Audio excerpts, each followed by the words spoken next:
मीरा भाईंदरमध्ये आज मोठा राडा जो आहे तो पाहायला मिळाला। या ठिकाणी मनसेने मोर्चा देखील मराठी माणसाच्या प्रश्नावर जो आहे तो काढण्यात आला होता। या संपूर्ण विषयावर बोलण्यासाठी आपल्यासोबत काँग्रेस नेते नाना पटोले आहेत। नाना, मराठी माणसाच्या विषयाला घेऊन मोर्चा जो आहे तो मीरा भाईंदरमध्ये काढण्यात होता। आधी सरकारने या संपूर्ण संदर्भात परवानगी नाकारली होती, मात्र नंतर आंदोलकांच्या दबावामुळे मोर्चा पुन्हा सुकर झाला। आपण पाहिलं असेल की जो मोर्चा निघाला त्याच्यामध्ये राज्याच्या मंत्र्यावर लोकांनी गोटमार केली, त्यांच्या गाडीची काचं फोडले, त्यांना तिथून हाकलून लावलं, हे पाहिलं।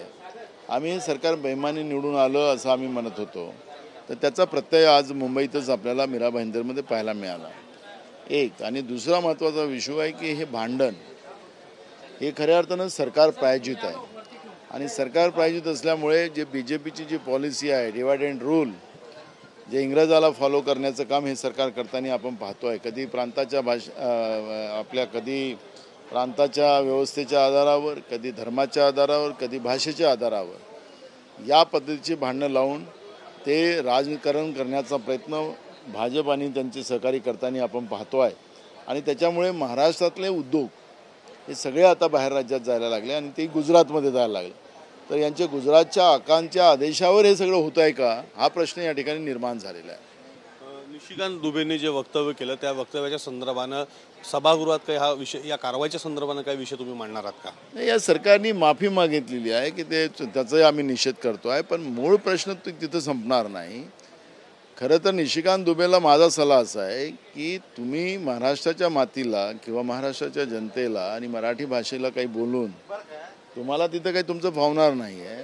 सरकार तुमच्या विचाराचं आहे आणि हे सरकार तुमच्या विचाराचं असल्यामुळे या सरकारची जी भूमिका आहे ती अकार्यक्षम आहे आणि हे सरकारच मुद्दामून या पद्धतीचं कृत्य करते। तर यांनी सरकारच्याबद्दल बोललं पाहिजे।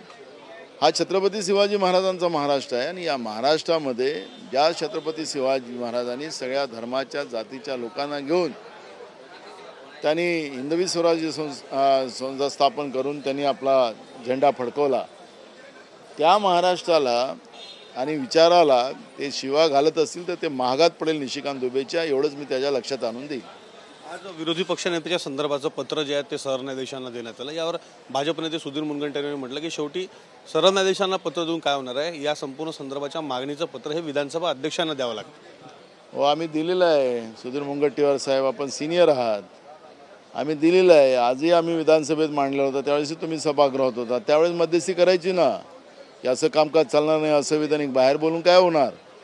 आणि म्हणून हे सरकार ऐकत नाही, विधानसभा अध्यक्ष ऐकत नाही, म्हणून आम्ही आज निवेदन दिलेलं आहे, अपील नाही केलेलं आहे, निवेदन दिलेलं आहे की आपण लक्ष घालावं आणि त्या पद्धतीचं काही आम्हाला निर्णय द्यावा ही मागणी केलेली आहे। सभागृहातलं काम संविधानिक पद्धतीने चालावं।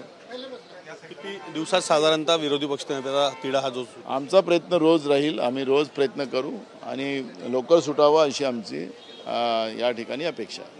शेवटचा प्रश्न, भाजप आमदार सुरेश दसांच्या मुलाच्या वाहनाचा अपघात झाला, त्या अपघातामध्ये एक जण ठार झाला अशी सुद्धा माहिती आहे। नागपूर औरंगाबाद पुणे महामार्गावर हा अपघात झाला।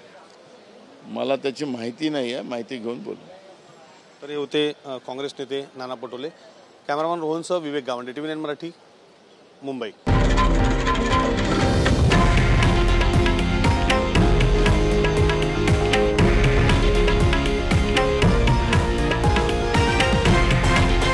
हे आहे देशातील नंबर 1 न्यूज नेटवर्क आणि आपण पाहत आहात TV9 मराठी, एकमेव।